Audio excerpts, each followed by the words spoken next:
Meu nome é Cíntia, tenho 38 anos, moro em Pedra Clara, interior de São Paulo, e se tem uma coisa que eu aprendi nos últimos anos, é que a gente pode se perder dentro da própria vida sem nem perceber.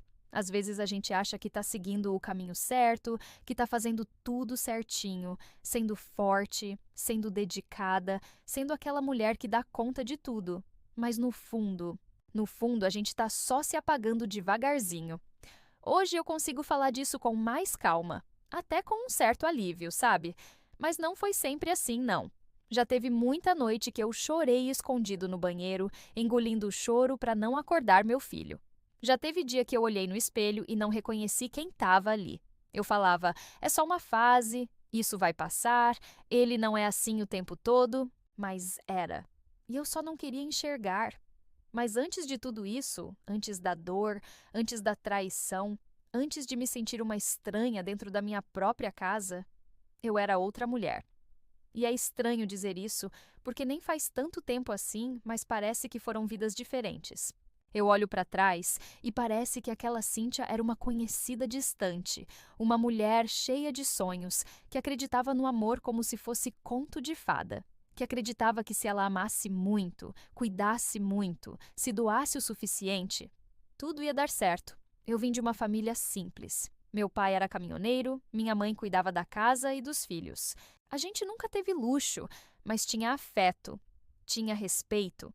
Eu cresci vendo minha mãe se desdobrar para fazer tudo e sempre ouvi que mulher de verdade era assim. Guerreira, paciente, companheira, que quando a gente casava era pra sempre. E que era nosso papel manter a casa de pé, manter o marido bem cuidado, ser presente, ser forte. Talvez por isso eu tenha entrado tão fundo nessa ideia de perfeição. Quando conheci o Júlio, eu estava com 26 anos. Trabalhava numa loja de roupas no centro da cidade e ele apareceu lá um dia, procurando uma camisa social. Alto, simpático, conversador. Me chamou a atenção na hora. A gente começou a conversar e ele voltou outras vezes até que me chamou para sair. E foi rápido, sabe? Em poucos meses a gente já estava junto, fazendo planos, falando de morar junto, ter filhos, essas coisas que a gente acha que está pronta para viver. E eu achava que estava. Achava mesmo, porque ele me fazia sentir escolhida, especial. Dizia que nunca tinha conhecido alguém tão carinhosa quanto eu, que queria uma mulher para a vida inteira. E eu, boba, acreditava em cada palavra. Não que ele fosse horrível desde o começo, não era. Ele sabia ser doce quando queria. Sabia falar bonito, sabia me fazer rir. Mas hoje, olhando para trás, eu vejo que desde o início já tinha coisa errada. Eu só não quis ver. Hoje eu moro sozinha com meu filho de 7 anos. Trabalho por conta própria, acordo cedo, durmo tarde, mas durmo em paz. Não tem ninguém me controlando, me mandando calar a boca, me fazendo sentir um lixo por qualquer motivo. Não tem grito, não tem silêncio frio, não tem aquele peso no peito de quem anda pisando em ovos o tempo todo. É difícil? É. Tem dia que eu choro? Tem também. Mas é um choro leve, de cansaço, não mais de dor. E mesmo com toda essa paz que eu fui encontrando, ainda dói lembrar de tudo que eu vivi. Ainda dói lembrar de como eu aceitei coisas que nunca deveria ter aceitado. De como eu fui me apagando aos poucos, tentando agradar um homem que só sabia tirar, tirar, tirar, até que não sobrou mais nada de mim. Às vezes eu me pergunto como eu deixei chegar naquele ponto. Como eu, uma mulher que sempre se considerou forte, independente, cheia de opinião, me transformei numa sombra. Como eu parei de rir alto, de me arrumar, de sair com as amigas, de visitar minha família. Como eu aceitei viver numa casa onde eu era só a mulher que limpa, cozinha, cuida do filho, agrada o marido e não tem o direito de se queixar. Mas é aquilo, né? Ninguém entra numa prisão de uma vez. A gente vai ficando, vai cedendo, vai achando que é normal, que todo mundo passa por isso, que é só uma fase, até que um dia a gente percebe que esqueceu de si mesma, que a mulher que existia ali se perdeu. E quando a ficha cai, a dor é grande. Eu não conto essa história para me fazer de vítima, nem para fazer drama. Eu conto porque sei que tem muita mulher vivendo isso em silêncio. Mulheres que acordam todos os dias, sentindo que não têm valor, que acham que se forem um pouco melhores, mais calmas, mais bonitas, mais dedicadas, talvez ele mude. Mas a verdade é que quem precisa mudar é a gente. A gente precisa se olhar com mais carinho, com mais coragem. E eu demorei para aprender isso. Demorei para entender que amor não dói, que respeito não se implora, que cuidado não pode ser uma via de mão única. E que o medo de ficar sozinha é pequeno perto da dor de viver acompanhada e se sentir sozinha o tempo todo. Muita coisa aconteceu depois. Coisas que eu nunca pensei que fosse viver. Coisas que me quebraram por dentro, mas também me reconstruíram. De outro jeito. De um jeito mais firme, mais consciente, de um jeito que me ensinou a me escolher. E é isso que eu quero contar aqui. Não para ganhar pena, nem para julgar ninguém. Mas para, quem sabe, fazer alguma mulher que está ouvindo isso se reconhecer, se lembrar que ainda tem tempo, que sempre dá para recomeçar, mesmo que doa, mesmo que pareça impossível. Eu tô aqui para contar que dá, que a gente cai, mas levanta, e que tem vida depois da dor. Eu sou prova disso. Meu nome é Cíntia e essa é a minha história. Quando eu conheci o Júlio, eu estava num momento bom da minha vida. Trabalhava na loja de roupas há uns 4 anos, tinha minhas amigas, ajudava meus pais quando precisava, morava com uma prima, a gente dividia aluguel e se dava bem.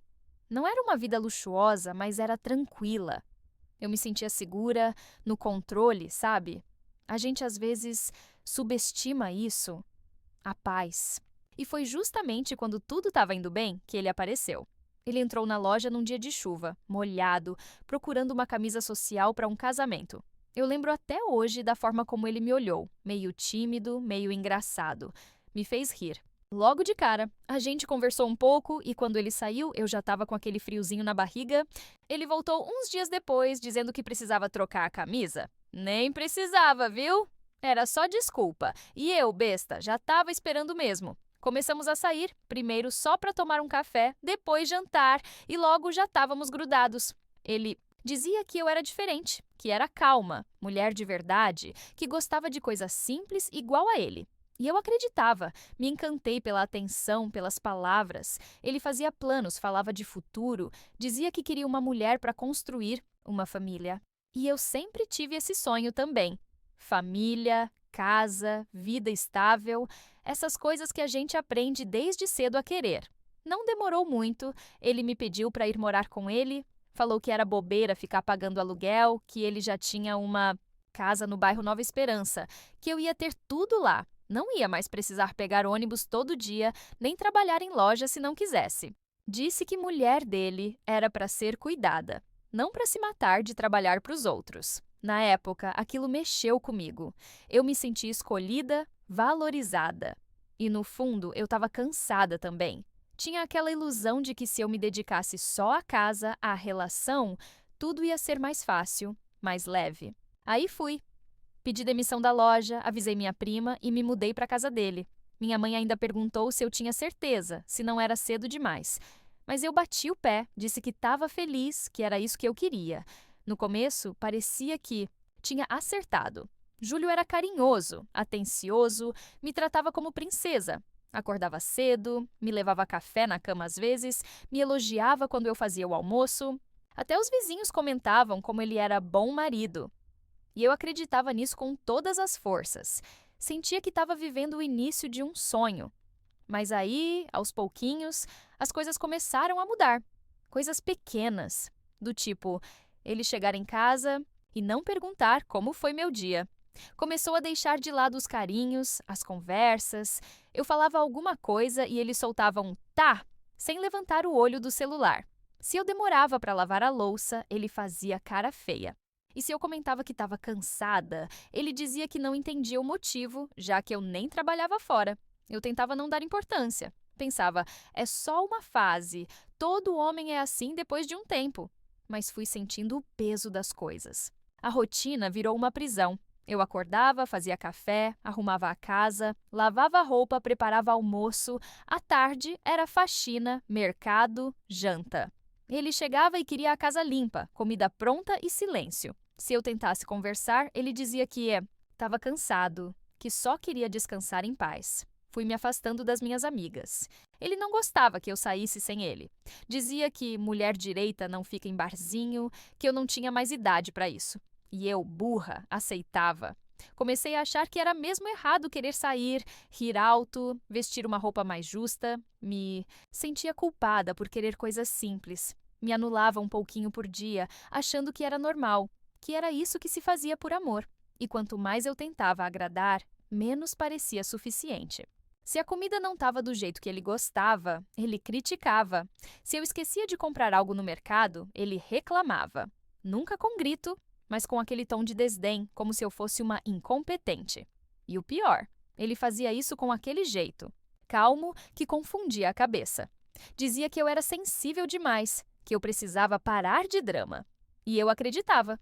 Cheguei a pensar que o problema era comigo, que eu não sabia ser esposa direito, que eu devia me esforçar mais, ser mais paciente, mais compreensiva. Comecei a pesquisar receitas diferentes para agradar ele. Passava horas escolhendo produtos de limpeza no mercado. Inventava desculpas para não visitar minha família porque ele ficava de cara fechada quando eu falava. E mesmo assim, nunca era o bastante. Teve um dia que eu acordei com uma dor de cabeça forte. Não consegui levantar para fazer o café na hora. Ele simplesmente pegou as coisas dele e saiu batendo a porta. Nem olhou na minha cara. Nem perguntou se eu estava bem. Naquela manhã, eu fiquei deitada, olhando para o teto, com o coração apertado. Mas mesmo assim, levantei depois, limpei a casa, preparei a janta e esperei ele chegar com um sorriso no rosto. Porque era isso que eu fazia. Esperava ele. Sempre, e eu sei, parece absurdo olhando agora. Mas quando a gente está no meio do furacão, a gente não percebe o quanto está se machucando para manter uma ilusão de pé. A gente acredita que amar é aguentar. Que homem é assim mesmo, que é só não provocar, só não responder. E assim a gente vai sumindo. Nessa época, eu já nem me reconhecia mais. Me olhava no espelho e via uma mulher apagada, cansada, sem brilho. A alegria que eu tinha antes, os sonhos, tudo parecia ter ficado num lugar muito distante. Eu dizia para mim mesma que era só uma fase difícil, que todo relacionamento passa por isso. Mas, no fundo, eu já sabia que alguma coisa estava muito errada. Só não sabia ainda o quanto. Ainda vinha coisa pior. E eu não fazia ideia do que estava por vir. Teve um dia específico que eu nunca mais esqueci. Foi quando tudo começou a fazer sentido, como se uma luz tivesse acendido na minha frente. Só que era uma luz dolorida, difícil de encarar. Era uma terça-feira comum. Eu tinha limpado a casa cedo, feito almoço, lavado roupa. O Júlio saiu cedo dizendo que ia resolver umas coisas na oficina onde trabalhava. Eu fiquei em casa, cuidando do que era meu dever, como ele sempre dizia. Mas algo naquele dia me deixou inquieta. Uma sensação estranha, um desconforto no peito, como se alguma coisa estivesse para acontecer. Lá pelas 3 da tarde, precisei sair para comprar um remédio na farmácia. No caminho de volta, passei pela rua de trás e vi o carro do Júlio, estacionado na frente da casa da Sandra, nossa vizinha. Achei curioso, porque ele sempre reclamava dela. Dizia que era fofoqueira, metida, que vivia se arrumando demais para a idade. Isso me incomodava um pouco, confesso, mas eu achava que ele só era rabugento mesmo. Na hora pensei em ir lá, bater e perguntar se estava tudo bem. Mas aí me segurei. Achei que era coisa da minha cabeça, que eu estava exagerando. Dei a volta. Voltei para casa, tentando me convencer de que ele devia estar ali por algum motivo banal. Talvez o carro tivesse quebrado, talvez tivesse ido só buscar alguma coisa. Me forcei a acreditar nisso. Só que esse foi o primeiro sinal. Nos dias seguintes, ele começou a chegar cada vez mais tarde. Dizia que estava pegando turno dobrado, que o chefe estava exigindo mais, mas chegava com a roupa limpa demais. O cabelo, arrumado, um perfume diferente. Começou a cuidar mais da aparência, coisa que nunca ligou muito. E passou a andar com o celular colado no corpo, botava senha, não largava nem para ir no banheiro. Eu tentei ignorar, tentei confiar, mas minha cabeça começou a me torturar. Acordava no meio da noite com o coração acelerado, me peguei vasculhando o cesto de roupa suja, cheirando camiseta, procurando marcas de batom que eu nem sabia se existiam. Nunca pensei que fosse me ver assim, desconfiada, doente por dentro, desesperada para descobrir alguma coisa. E, ao mesmo tempo, morrendo de medo. De estar certa, a gota d'água veio num domingo. Ele tinha dito que ia trabalhar o dia todo. Mas depois do almoço, fui na padaria e cruzei com o irmão dele, o Kleber. Ele me cumprimentou com naturalidade e perguntou se o Júlio já tinha voltado da pescaria com os amigos. Eu congelei. Só consegui balbuciar um "não vi ainda". Meu estômago virou na hora. Voltei para casa tremendo. Fiquei esperando ele chegar, fingindo normalidade. Quando apareceu à noite, com um sorriso falso no rosto, trazendo uma marmita de churrasco dizendo que foi trabalho extra, eu sabia que estava mentindo. Meu coração gritava. E ali eu tive certeza, não dormi aquela noite. Chorei em silêncio, abraçada ao travesseiro. Lembrei de tudo que eu tinha deixado para trás por ele. De todas as vezes que me calei, que engoli a dor, que tentei justificar os desprezos dele como cansaço, estresse, fase difícil, e enquanto ele roncava ao meu lado, tranquilo, como se nada tivesse acontecendo, eu só conseguia pensar numa coisa. Ele tinha outra. No fundo, eu sabia quem era. A Sandra, aquela mesma que ele vivia criticando, que morava sozinha desde que o marido foi embora. Aquela que sempre dava um sorriso meio torto quando via o Júlio na rua, que me chamava de vizinha querida, com um tom doce demais. Eu achava que era coisa da minha cabeça, que era ciúme bobo. Mas não era. Na semana seguinte, comecei a observar mais. E não demorou muito para ver com meus próprios olhos. Um dia, pela janela da cozinha, vi ele sair da casa dela no meio da tarde, ajeitando a camiseta. Não me viu, mas eu vi. Vi tudo. E foi como se o chão tivesse desaparecido. Senti uma dor que não sei nem explicar. Um misto de raiva, de vergonha, de humilhação. Eu tremia tanto que precisei sentar. Meu filho estava na sala vendo desenho, inocente, alheio a tudo. E eu ali, tentando manter o controle, segurando o choro para não desabar na frente dele. Porque agora, além de tudo, eu tinha que ser forte por ele também. Naquela noite, eu não confrontei o Júlio. Eu queria, mas não consegui. Estava em choque ainda. Só consegui fingir. Preparar o jantar, arrumar a mesa, ouvir ele falar das mentiras de sempre como se fosse a coisa mais natural do mundo. E eu ali, calada, engolindo tudo, com um nó na garganta. Me senti uma idiota, uma empregada, uma mulher invisível. O pior não foi ele me trair. Foi ele me fazer acreditar que eu não valia mais nada, que eu merecia aquele lugar de segunda opção, que meu único papel era manter a casa em ordem enquanto ele se divertia com a vizinha do lado. Isso foi o que mais doeu. E foi ali que uma parte de mim morreu. Mas também foi ali que outra parte começou a nascer. Uma parte que ainda estava fraca, ferida, mas que ia aprender a se levantar. Só que antes de levantar, eu ainda ia cair mais um pouco, ainda ia sofrer mais do que achava. Que aguentava, porque o pior ainda estava por vir. E eu ainda não fazia ideia do quanto eu ia precisar de força para sobreviver. Depois que eu vi o Júlio saindo da casa da Sandra, nada mais foi igual. Eu tentei agir normalmente, tentei me enganar, fingir que aquilo não tinha acontecido, mas a imagem dele ajeitando a camisa, saindo pela porta dos fundos da casa dela, me perseguia o tempo todo. Eu lavava a louça e lembrava. Eu varria a sala e lembrava. Eu olhava para o rosto do meu filho e sentia um aperto tão grande no peito. Porque eu sabia que ele estava crescendo num ambiente sujo de mentira. Nos dias seguintes, eu comecei a prestar mais atenção nas coisas. Cada detalhe, cada palavra, cada movimento do Júlio. Ele estava mais distante, mais frio. Às vezes saía sem nem dizer onde ia. E quando voltava, vinha sempre com uma desculpa pronta, meio ensaiada. E o cheiro?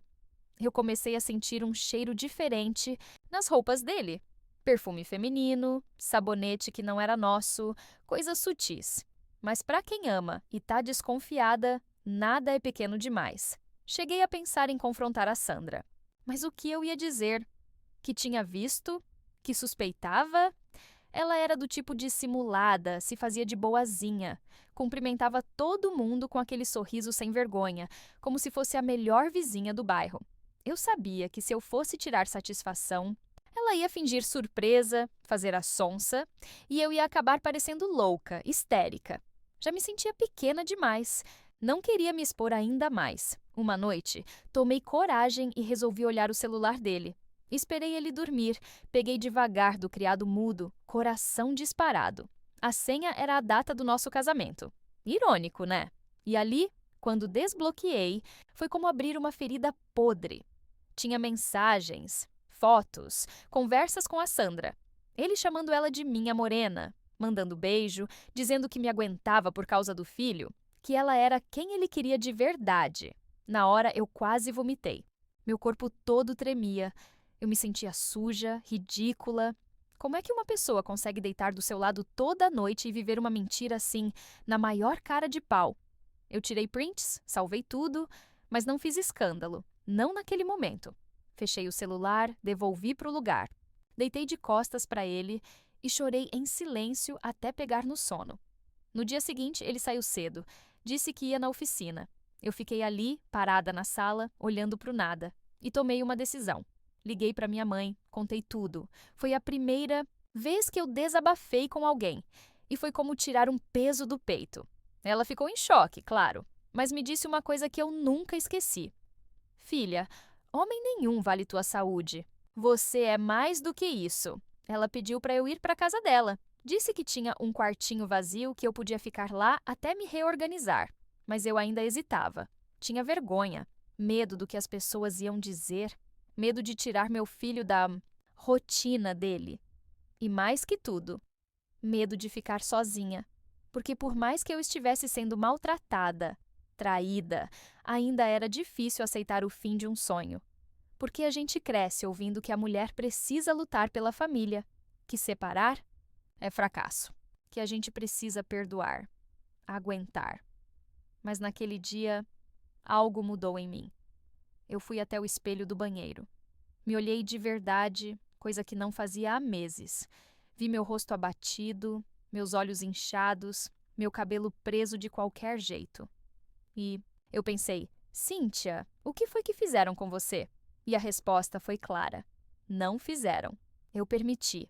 Eu me calei, eu me escondi, eu me deixei de lado por um homem que não me respeita. Nesse mesmo dia, decidi que ia começar a guardar.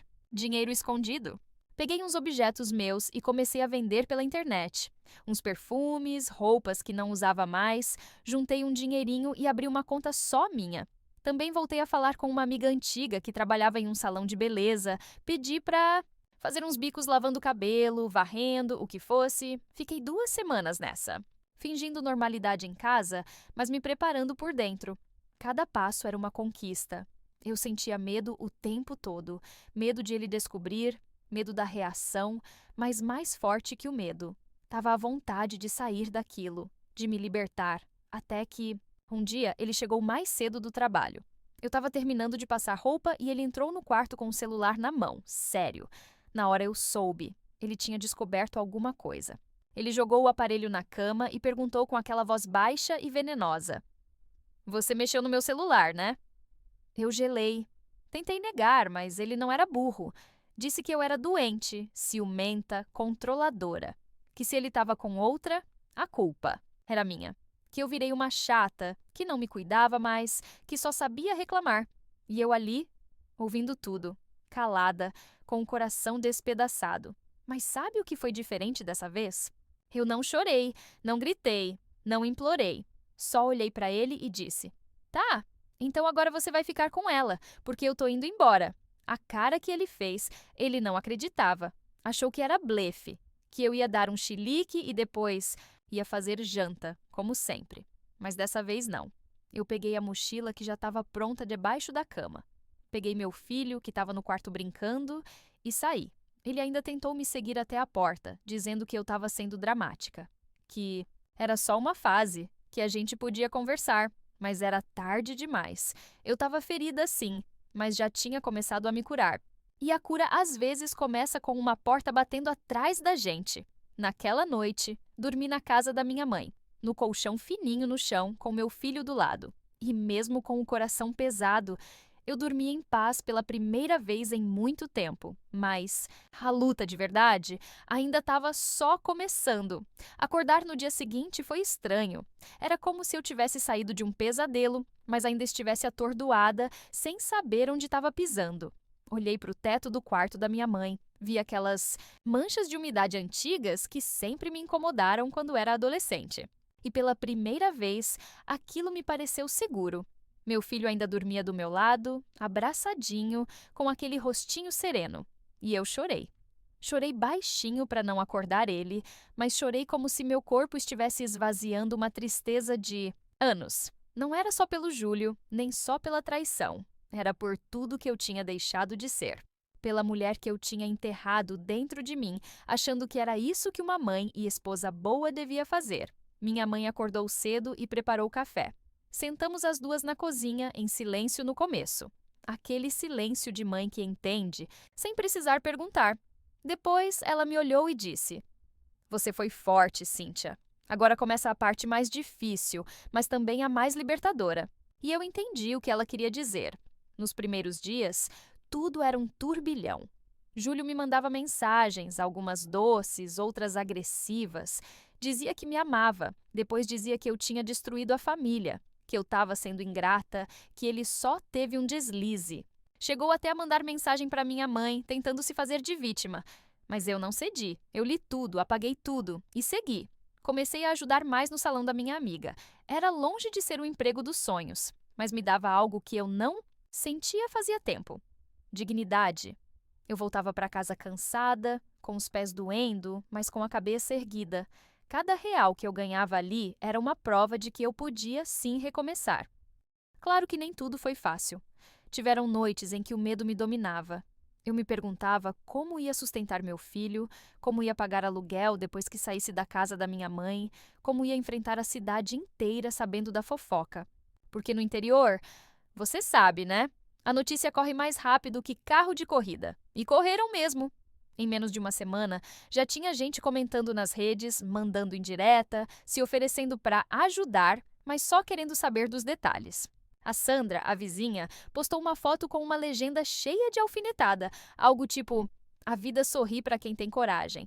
Tive vontade de responder, de xingar, de mostrar os prints, os áudios, tudo, mas não fiz. Porque eu entendi que quando a gente responde, a gente se iguala. E eu não queria mais me igualar a ninguém que me fazia mal. Eu queria subir, crescer, mesmo com dor, mesmo com cansaço.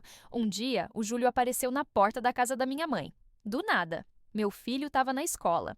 Eu vi ele pelo portão, com aquela cara abatida, com uma caixa de chocolate na mão, como se fosse resolver anos de desprezo com um mimo barato. Ele começou com aquele papo de sempre, que estava arrependido, que foi fraco, que a Sandra não significava nada, que ele queria a família de volta. Disse que eu estava jogando tudo fora por uma besteira. Foi só uma traição, Cíntia.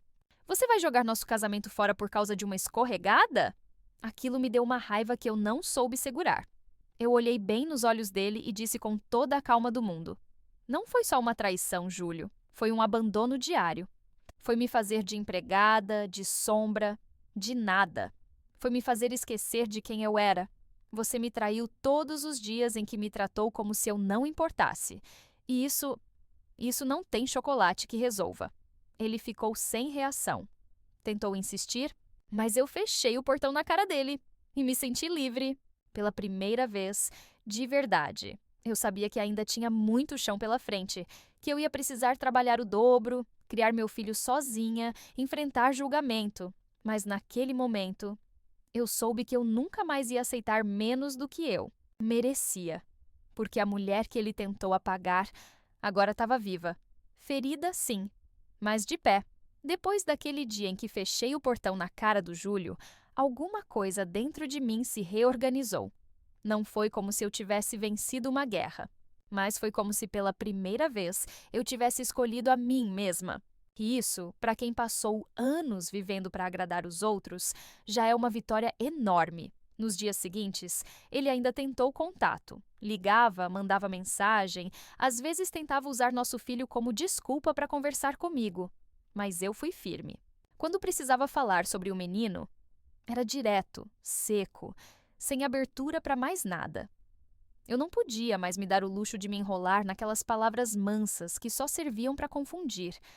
Palavras que antes eu confundia com amor, mas que agora eu sabia que eram só controle disfarçado. Eu segui no salão. Comecei varrendo o cabelo e lavando cabeça, mas logo a dona, que também era minha amiga de infância, me chamou para ajudar com as clientes. Disse que eu tinha jeito, que era boa de conversa, que deixava as mulheres à vontade. E foi aí que eu percebi uma coisa que há muito tempo eu tinha esquecido. Eu gostava de gente. Gostava de ouvir, de acolher, de estar ali trocando experiências com outras mulheres. Era como se, de pouco em pouco, eu fosse recuperando pedaços de mim. Um dia, uma cliente chegou no salão chorando. Ela também tinha sido traída. Contou que o marido dizia que ela não se cuidava mais, que tinha deixado de ser interessante. E eu me vi nela. Sentei ao lado, segurei a mão dela e disse: "Você não tem culpa por ter colocado os outros na frente de você.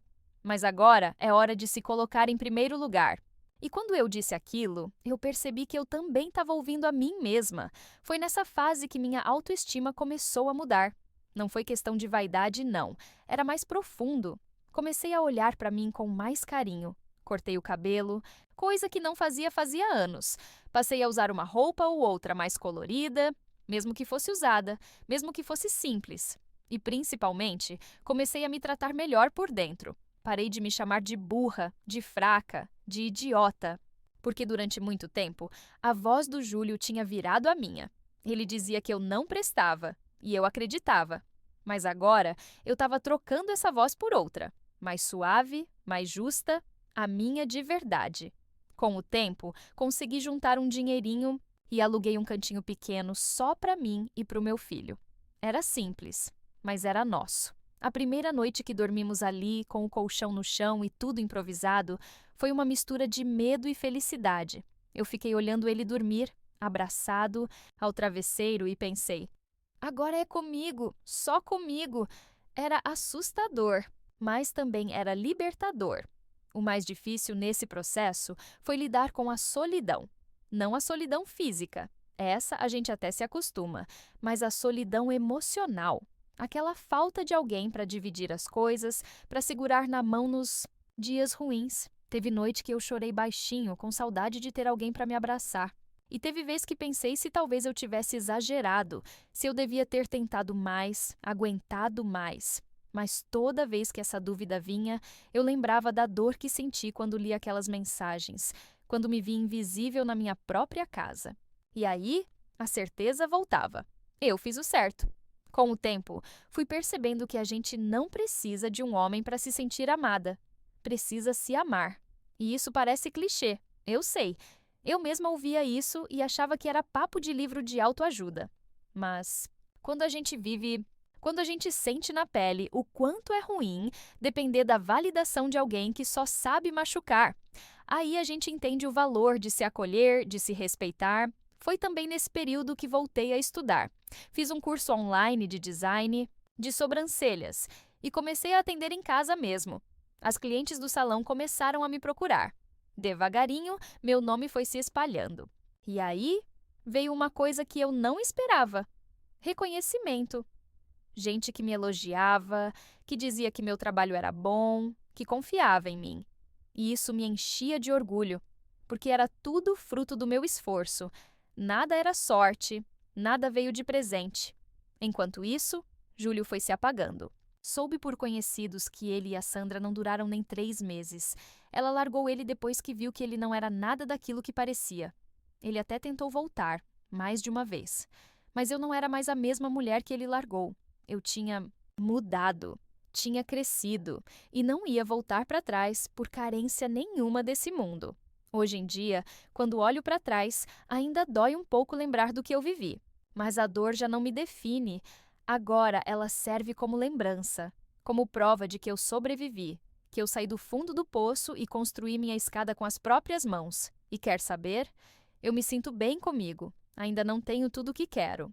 Ainda batalho para pagar conta. Ainda me preocupo com o futuro. Mas agora durmo tranquila, porque sei que meu filho me vê como uma mulher forte. E sei que eu dei o exemplo de que é possível, sim, recomeçar. A pior parte já tinha passado. E o melhor ainda estava por vir. Passaram-se alguns meses desde que eu me mudei para o meu cantinho com meu filho, e cada pequena conquista nesse tempo teve um gosto diferente. Não era só o fato de conseguir pagar as contas ou encher a geladeira no fim do mês. Era olhar ao redor e ver que cada detalhe da nossa nova vida tinha sido construído por mim, com as minhas mãos, com a minha coragem.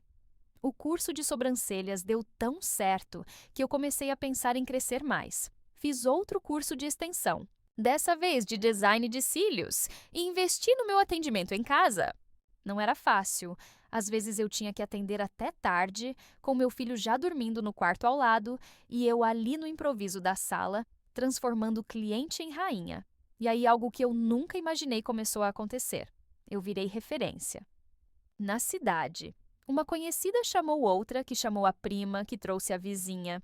E quando vi, estava com a agenda cheia. Tinha dia que eu nem acreditava. Lembrava da mulher apagada que andava pela casa do Júlio com um pano na mão e o coração esmagado, e me via ali, dona do meu trabalho, da minha vida.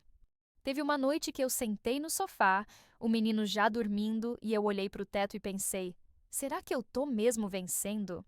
Porque por tanto tempo eu acreditei que não dava, que eu dependia dele, que sem homem eu não era ninguém. E agora eu estava ali, firme, crescendo, livre. Foi aí que o inesperado aconteceu. Um moço novo se mudou para o bairro. Marcelo, viúvo, pai de uma menina da idade do meu filho. A gente se esbarrou na porta da escola um dia, os dois meio atrapalhados com lancheira e mochila, e começamos a conversar. Primeiro bem por cima, só sobre as crianças mesmo. Depois ele apareceu no salão, levou a filha para fazer uma trança e puxou o papo. Educado, gentil, mas respeitoso. Nada forçado. No começo, eu fiquei com medo. Achei que era cedo demais, que eu não queria me envolver, que homem era tudo igual. Mas Marcelo era diferente. Ele não tentava invadir meu espaço. Ele ouvia? Prestava atenção no que eu dizia. E aos poucos, sem pressa, foi entrando na minha vida de um jeito leve. Não foi um conto de fadas. Teve dia que eu travava, que ficava fria, que fugia. Mas ele nunca forçou. Respeitava meus silêncios, me dava tempo.